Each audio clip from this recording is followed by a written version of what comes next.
Hay estados de bienes gananciales y estados de división equitativa. En la mayoría de los estados de división equitativa, solo los bienes raíces, bienes inmuebles y otros bienes adquiridos por las partes durante el matrimonio son objeto de una división, denominada a veces como una distribución equitativa. Equitativa significa justicia fundamentada en todas las circunstancias, pero no significan necesariamente iguales. La mayoría de los tribunales consideran alguno o todos los factores que se discuten más adelante para determinar lo que es equitativo, y en algunos estados se concederá una parte de los bienes adquiridos por una parte antes del matrimonio. La división de los bienes matrimoniales generalmente se compone de un proceso de 3 pasos. Determinar cuáles bienes constituyen la propiedad matrimonial. Por lo general, el activo más complejo y más lucrativo es un negocio. En la parte inferior de la lista están los artículos tales como millas de viajero frecuente y los puntos de hotel.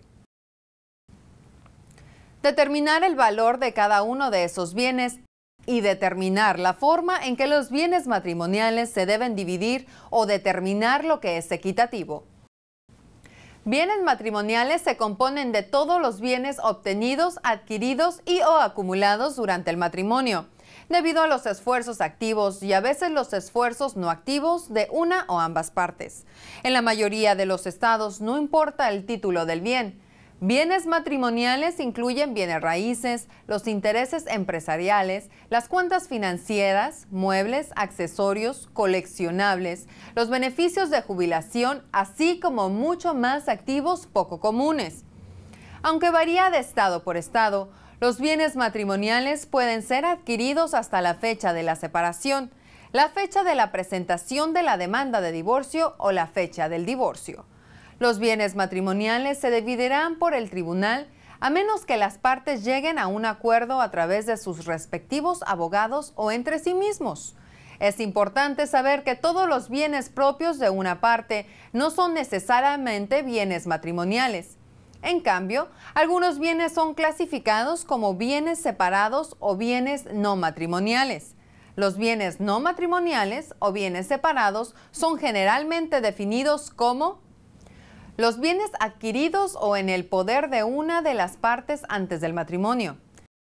Los bienes adquiridos durante el matrimonio como regalo de un tercero o una herencia. La indemnización por reclamos por daños personales y la apreciación durante el matrimonio de los bienes considerados inicialmente bienes separados, siempre y cuando esa apreciación fue pasiva, lo que significa que no fue debido a los esfuerzos de una de las partes. Una vez que los bienes matrimoniales se identifican, los bienes tienen que ser valorados. Para algunos activos como bienes raíces, negocios y las pensiones, un experto se utiliza normalmente si las partes no se ponen de acuerdo.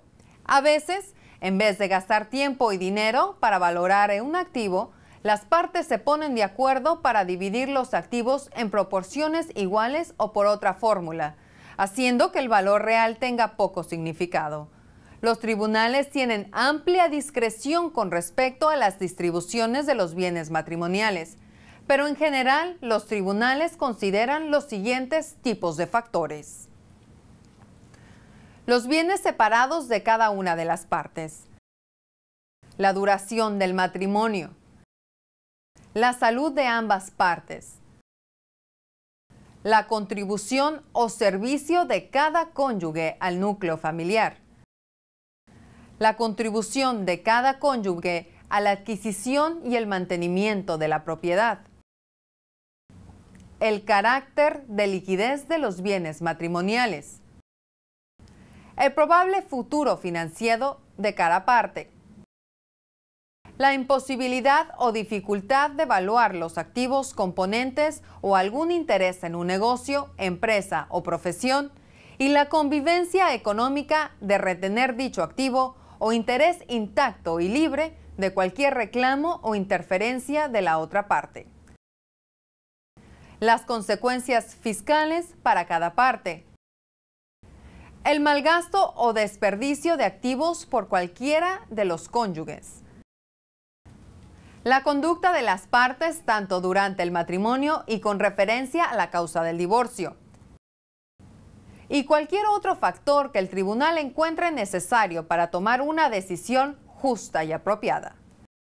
Aunque la mayoría de los estados siguen los principios de distribución equitativa, un pequeño porcentaje de los estados son estados de bienes gananciales, en los que todos los bienes matrimoniales son presuntamente divididos en partes iguales, sujeto a los factores que los tribunales consideran importantes en la división.